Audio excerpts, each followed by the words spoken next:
अस्सलाम वालेकुम, मैं वसीम मलिक हूँ। आज तारीख 12 सितंबर दिन जुम्मे का है। आप मेरे यूट्यूब चैनल पे तशरीफ़ लाए, बहुत शुक्रिया आपका। नाज़रीन, मामला इस्लामाबाद हाई कोर्ट का है। गुज़श्ता रोज़ चीफ जस्टिस सरफराज डोगर की जानिब से एडवोकेट ईमान मज़ारी के ख़िलाफ़ जो ऑब्जर्वेशन दी गई, उसके बाद दबाव खासा बढ़ा। तो आज के रोज़ चीफ जस्टिस वजाहतें देने पर मजबूर हुए। उनकी वजाहत देने की देर थी कि एडवोकेट ईमान मज़ारी एक मरतबा फिर मैदान में आई और उन्होंने कल से ज़्यादा सख्त अंदाज में आज चीफ जस्टिस को चार्जशीट किया, उनकी वजाहत को मुस्तरद किया। और चीफ जस्टिस भी जो वजाहत दे रहे थे, उन्होंने अपनी गलती उस तरह से खुलकर तस्लीम नहीं की, बल्कि ये मामला भी मीडिया पे डाल के खुद को मासूम साबित करने की कोशिश की। तो किन अल्फाज में वजाहत दी गई और किन अल्फाज में वो दोबारा चार्जशीट हुए। और इस्लामाबाद हाई कोर्ट से ही दो मजीद खबरें। साबिक वज़ीर आज़म इमरान खान और साबिक खातून अव्वल बुशरा बीबी, उनके खिलाफ एक मुकदमा जिसका मुस्तकबिल करीब में ट्रायल मुकम्मल होकर उन्हें सजाएं सुनाई जानी है, उसकी बरीयत के हवाले से एक इस्लामाबाद हाई कोर्ट में दरख्वास्त दायर हुई है। इसकी दिलचस्प कहानी जो है वो मैं आपके सामने रखूँगा। जस्टिस मोहसिन अख्तर कियानी एक मरतबा फिर खुलकर सामने आए हैं। मामला लापता अफराद का है और जस्टिस कियानी का लापता अफराद केस में जो कंडक्ट था वो जिस कदर शानदार और ज़बरदस्त था, उसी सज़ा की बुनियाद पर जस्टिस सरफराज डोगर को इस्लामाबाद हाई कोर्ट में लाकर चीफ जस्टिस बनाया गया और जस्टिस मोहसिन अख्तर कियानी का हक खाया गया। मगर जस्टिस मोहसिन अख्तर कियानी पीछे नहीं हट रहे। उन्होंने किस केस में क्या ऑब्जर्वेशन दी हैं और उससे क्या पैगाम मिलता है, ये तीनों मौज़ूआत आज की इस वीडियो की सूरत में आपके सामने रखता हूँ। सबसे पहले गुज़श्ता रोज़ के ऑब्जर्वेशन जो एक केस के दौरान जस्टिस सरफराज डोगर की जानिब से दी गई, वो हमने रिपोर्ट की, आपके सामने रखी कि किस तरह से कहा गया कि अपना मुँह बंद रखो, अदब के दायरे में रहो, मैं तुम्हारे ऊपर तौहीन अदालत की कार्रवाई कर दूंगा। हादी साहब समझाएं इसे, किसी दिन मैंने पकड़ लिया ना। इस तरह के डेरोगेटरी ऑब्जर्वेशंस, इस तरह के ज़ूमानी फ़िक्रे जो बोले गए, और जिस तरह से गुज़श्ता रोज़ से भी रिपोर्ट हो रहा है कि थड़े पर एक बैठा शख्स अगर उसे भी मुहज़्ज़ब गुफ्तगू, मुहज़्ज़ब बात करने का तरीका और सलीका आता होगा, वो किसी खातून से इस लहजे में इन अल्फाज के चुनाव के साथ गुफ्तगू नहीं करेगा। उसके बाद दबाव बढ़ा, चीफ जस्टिस ने गालबन तपिश महसूस की होगी। तो आज उन्होंने वजाहत दी है। अब वजाहत किन अल्फाज में दी है वो आपके सामने रखता हूँ। और वजाहत भी ईमान मज़ारी साहिबा उनके केस के सामने नहीं थी, यानी एक और केस था, उसमें जनाब ने वजाहत फरमाई है। कहा है, ईमान मज़ारी मेरी बेटियों की तरह है, मैं कल इसे समझा रहा था। मैं तो बतौर चीफ जस्टिस और बड़ा होने के नाते समझा रहा था। मेरी बात को सियाको सबाक से हट कर पेश किया गया, जिससे तूफान खड़ा हो गया। मैंने कहा था कि आप मेरे फैसलों से इख्तलाफ कर सकती हैं, ज़ात पर बात ना करती। कल से फैलाया जा रहा है कि जैसे मैंने कहा कि मैं उसे पकड़ लूँगा। मैंने तो कहा कि हादी साहब जो कि उनके साथ खड़े थे, उनसे कहा कि आप इन्हें पकड़ कर ले जाओ, वरना मैं तौहीन अदालत की कार्रवाई कर दूंगा।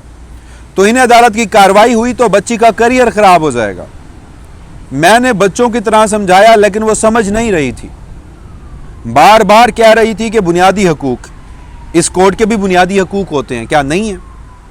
अब आप अंदाज़ा कीजिए कि उन्होंने कहा कि जी मैं तो जो कह रहा था वो सियाको सबाक से हट कर पेश किया गया, और मैं तो जो कह रहा था वो समझाने के लिए और बड़ा होने के लिए कह रहा था। समझाने या नसीहत करने का अंदाज यही होता है। समझाने या नसीहत करने से अल्फाज का चुनाव यही किया जाता है। या तो फिर आप मान लीजिए कि आपको बात करने का सलीका ही नहीं है। और हमेशा ही हमारे जजेस का ये अनफॉर्चुनेट है कि वतीरा रहा है कि एक दिन बड़े ही कोई खुद को पता नहीं क्या समझ के बड़े बड़े ऑब्जर्वेशंस दे देते हैं, और जब उसका रिबर्टल आता है तो अगले दिन साफ मुकर जाते हैं और कहते हैं कि सियाको सबाक से हटकर मैंने तो ये बात कही नहीं थी। तो मुद्दा सहाफ़ियों पे डाला जाता है। चलें, अगर आपने ये बात नहीं कही थी तो जिस सहाफ़ी ने फिर रिपोर्ट किया उसके खिलाफ कंटेम्प्ट की कार्रवाई लगाई है। उस वक्त कमरा अदालत में सिर्फ आप या वो सहाफ़ी या ईमान मज़ारी साहिबा या चंद लोग तो नहीं थे, और भी बहुत सारे लोग थे ना। तो बहुत सारे लोग इस बात के आई विटनेस होंगे। मैंने गुज़श्ता रोज़ भी कहा कि साकिब बशीर साहब के हवाले से ये नहीं कहा जा सकता कि उन्होंने कोई अल्फाज की हेर पेर या की भी गलती की होगी। उन्होंने जो खुद सुना होगा, इतनी अहम ऑब्जर्वेशन थी कि उन्होंने 4-5 लोगों से कंफर्मेशन के बाद ये खबर जो है वो दी होगी इस्लामाबाद हाई कोर्ट से। मगर एक मरतबा फिर जब दबाव आया, या तो फिर हीट बर्दाश्त कीजिए। वो काजी फैज़ीसा साहब फरमाते थे कि अगर आप हीट बर्दाश्त नहीं कर सकते तो किचन से दफा हो जाइए। ये मुख्तलिफ अंदाज में वो मुख्तलिफ मौक़ों पर ये कहते रहते थे। तो ये वजाहत दी गई है जिस पर ईमान मज़ारी साहिबा का मौक़िफ़ सामने आया। वो कहती हैं कि पहले तो चीफ जस्टिस साहब ने बदतमीज़ी की, मुझे मेरे काम की जगह पर हरास किया और खुले अदालत में धमकी दी और आज भी सेक्सिस्ट रिमार्क्स पास कर रहे हैं। मैं ना तो उनकी बेटी हूं और ना ही उनकी बच्ची। अब ये जो उन्होंने कहा ना कि बच्ची, वो उन्होंने ईमान मज़ारी साहिबा ने इन्वर्टेड कॉमास में लिखा और कहा कि मैं एक प्रोफेशनल वकील हूं। तूफ़ान बदतमीज़ी करके अब कहते हैं कि मेरी बात सही कोर्ट नहीं हुई और आज फिर वही सेक्सिस्ट बातें। ये उनकी ऑब्जर्वेशन है। गुज़श्ता रोज़ तो उन्होंने यहाँ तक कहा था कि चीफ जस्टिस ने जो भी कहा है, मैं एक्टिविस्ट के तौर पर बाहर उन पर तनकीद करती हूँ और बतौर वकील उनकी अदालत में एक पेश होती हूँ क्लाइंट के बिहाफ पे। तो आपने मेरे खिलाफ तो इन्हें अदालत लगानी है तो शौक़ से लगाइए, लेकिन आप अपना बुग़्ज़, अपना अनाज जो है वो मेरे क्लाइंट के या उस केस के ऊपर ना रखिएगा। लेकिन आज चीफ जस्टिस की वजाहत के बाद उन्होंने कहा कि पहले तो चीफ जस्टिस साहब ने बदतमीज़ी की, दूसरा मुझे मेरे काम की जगह पर हरास किया और तीसरा खुलेआम उस अदालत में धमकियाँ दी। अपने किए हुए पर शर्म इन्हें आई नहीं और आज भी सेक्सिस्ट रिमार्क्स पास कर रहे हैं। मैं ना तो उनकी बेटी हूँ और ना ही उनकी बच्ची, इन्वर्टेड कॉमास में बच्ची लिखा उन्होंने। मैं एक प्रोफेशनल वकील हूँ। तूफ़ान बदतमीज़ी करके अब कहते हैं मेरी बात सही कोर्ट नहीं हुई और आज वही फिर सेक्सिस्ट बातें की। तो ये मामला है, मामला थमा नहीं है, मामला तो बढ़ता जा रहा है। अब देखना ये है कि सरफराज डोगर साहब, मेरे ख्याल में वो मज़ीद इस बात पर कोई गुफ्तगू नहीं करेंगे, क्योंकि कल से उन्होंने जो गुफ्तगू की और उस पर जो रिबर्टल आया, उन्होंने शायद समझा होगा कि वो किसी एक छोटी अदालत में जहाँ मीडिया नहीं है, जहाँ वो किसी साइल को, किसी वकील को थ्रेट कर लेंगे, अपनी ताकत का अंदाज़ा बता देंगे। लेकिन इस बार गलत हुआ कि सहाफ़ी भी वहाँ पर मौजूद थे और उस बात को फिर जब रिपोर्ट किया गया तो उस पर सख्त रिबर्टल आया, तो अब वजाहतें देने पर मजबूर हो गए हैं। लेकिन अब भी, क्योंकि मैं आपको एक बात बताऊँ, जो लिखा गया, जो रिपोर्ट हुआ गुज़श्ता रोज़, वो एज़ इट रिपोर्ट हुआ। मैंने कहा कि हमारे यहाँ ये जजेस को एक दिन बैठकर कोई बड़ा ही ख़ुद का इनका जिगरा और एक बहादुरी इनके सामने आती है कि बड़े बड़े ऑब्जर्वेशंस और बड़े बड़े रिमार्क्स झाड़ देते हैं और अगले रोज़ रिबर्टल आता है तो सहाफ़ियों पे डाल देते हैं। जो हुआ एज़ इट रिपोर्ट हुआ, सियाको सबाक के साथ रिपोर्ट हुआ था। लेकिन चूँकि बड़े साहब हैं, चूँकि वो बड़े साहब तो चीफ जस्टिस याहिया अफरीदी साहब को भी कहते हैं कि आप मुझे चीफ जस्टिस ना बनाइए, जो इस्लामाबाद में हाई कोर्ट में मुझे लेके आए हैं वो मुझे चीफ जस्टिस बना देंगे।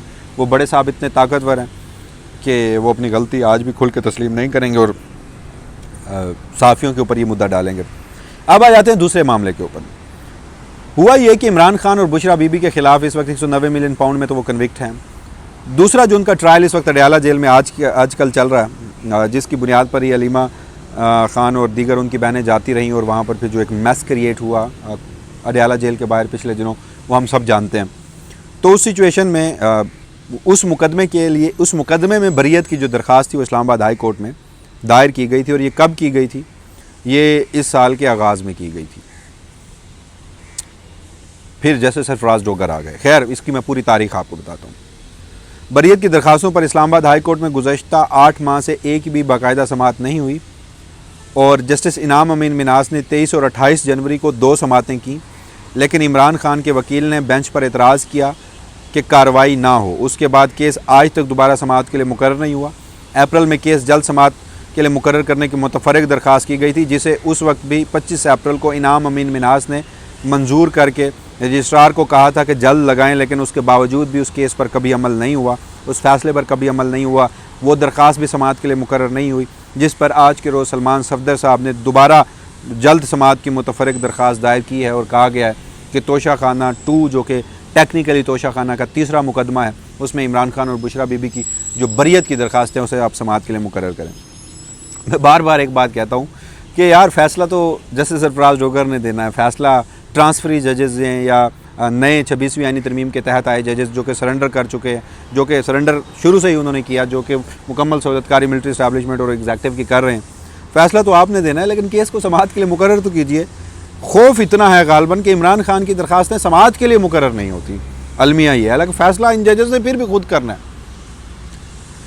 एक और मामला है जस्टिस मोहसिन अख्तर कियानी का। हमने देखा था कि मिसिंग पर्सनस के केस में उनका बड़ा ज़बरदस्त एक कंडक्ट था और उसमें उन्होंने जो बुनियादी इंसानी हकूक़, शख्सी आज़ादियाँ और बिलखसूस लापता अफराद के मामले पर जिस तरह के फ़ैसले दिए, जिस तरह वो उन्होंने वजारत दिफा से लोगों को तलब किया, जिस तरह से उन्होंने खुफिया एजेंसियों बशमूल ISI और MI के सेक्टर कमांडर्स के हवाले से उन्हें कमरा अदालत में तलब करने के हवाले से अहकामात देते रहे, तो गुस्सा उन पर और भी है और बहुत पुराना है। Chief justice Islamabad high court नहीं बनने दिया गया, ज़ेर अताब रखा गया, उसके बावजूद भी वो पीछे नहीं हट रहे।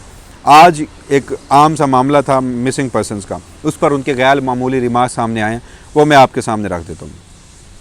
मिसिंग पर्सनस के मुकदमात का इस हाई कोर्ट के लार्जर बेंच जो जस्टिस मोहसिन अख्तर कियानी है, वो कहते हैं कि मिसिंग पर्सन के मुकदमात का इस हाई कोर्ट का लार्जर बेंच था, यानी मिसिंग पर्सनस के मुकदमात पर इस हाई कोर्ट का एक लार्जर बेंच था, वो भी टूट गया। हमारी कोर्ट कितना डरती है कि वो दोबारा लार्जर बेंच ही नहीं बना रही। वो जस्टिस सरफराज डोगर के ऊपर बराह रास्त ये बात कर रहे हैं कि हमारे चीफ जस्टिस जो हैं वो कितना डरते हैं कि वो लापता अफराद के केस में दोबारा लार्जर बेंच ही नहीं बना रहे, वो कितना डरते हैं। और फिर वो दूसरा उन्होंने कहा कि चलें, एक तो हमारी कोर्ट डरती है और दूसरा वो भी कितना डरते हैं, यानी उनका अंदाज़ा जो इशारा था वो जो लापता करते हैं वो भी कितना डरते हैं कि केस कोर्ट में आएगा तो वजारत दिफा को जवाबदेह होना पड़ेगा। मिसिंग पर्सन मिसिंग ही रहेंगे, अदालतें तो वजारत दिफा के साथ हैंड्स इन ग्लव्स हैं।